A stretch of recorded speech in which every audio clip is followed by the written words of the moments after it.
Attorney fees. What exactly do I get? Having won a number of these being cases in the MSPB and in the EEOC, they're a little bit different, but we do have a solid knowledge base of what it is judges are looking for when they award attorney fees. In federal court, it's a little bit different. Each federal court might be a little bit different. And the principles that I'm going to talk about in this podcast do apply generally in almost all EEOC, MSPB, or federal court cases. So, client wins the case. Yahoo. Oh, Mr. Fischer, do I get all my attorney fees back? Well, it's not so simple. There are a couple of principles that you should know about and a couple of things as we litigate your case that you should know about in order to maximize your attorney fees. First of all, in the Merit Systems Protection Board, you don't automatically get attorney fees.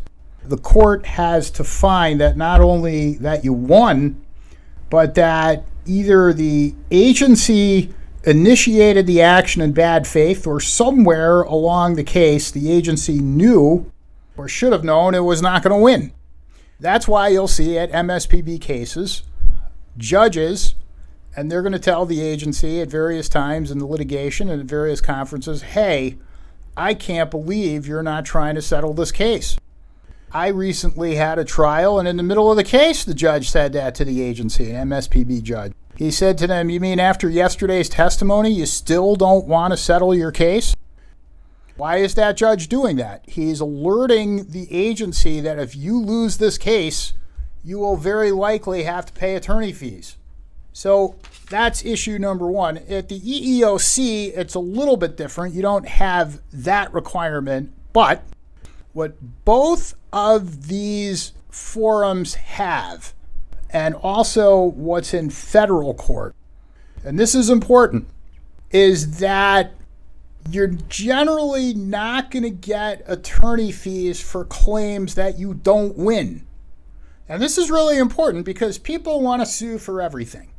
And they say, well, gee, why not throw in a gender discrimination claim? I'm here already.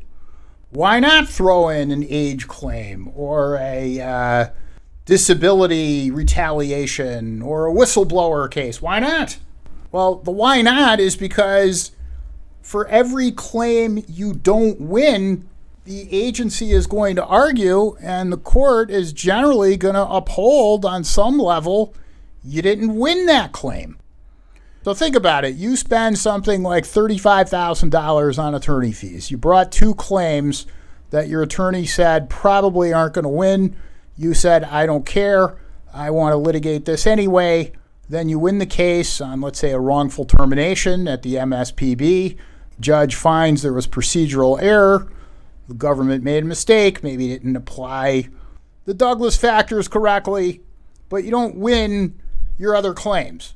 So you're only getting back something like a half to 60% of what you've paid.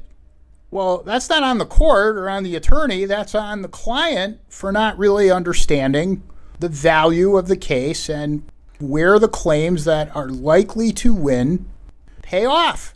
And the ones that aren't going to win, don't bring it for the hell of it. Similarly, and clients, I try to explain this to clients all the time. Many of them listen, not all of them. Do you ever wonder why these administrative judges are asking for your settlement demand?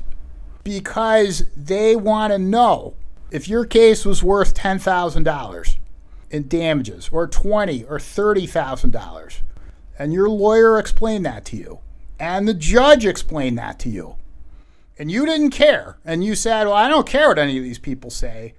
I'm not leaving here without my $200,000 or $300,000.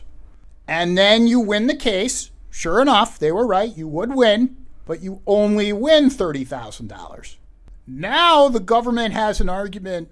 Why should we pay you 100% of your attorney fees? You only won 10% of what you were looking for.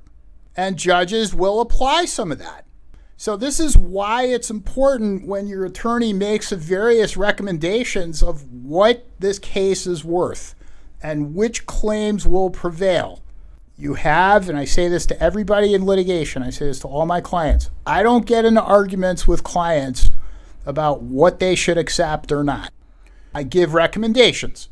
I tell them like it is. I tell them what the case is worth, so on and so forth. If clients don't want to believe me, they want to go for more, they're certainly welcome to. But understand, these are the risks if you don't win. It's almost like a point spread in football, okay? Yeah, if a team is favored by 14 points and you bet the other team and the favored team wins by only 10, the person who bet on the other team wins, even though the team lost. And the team that won, if you bet the Steelers are going to beat the Ravens by 14 points and the Steelers win by 13 and you bet the Steelers, you lose. It's the same way these cases work.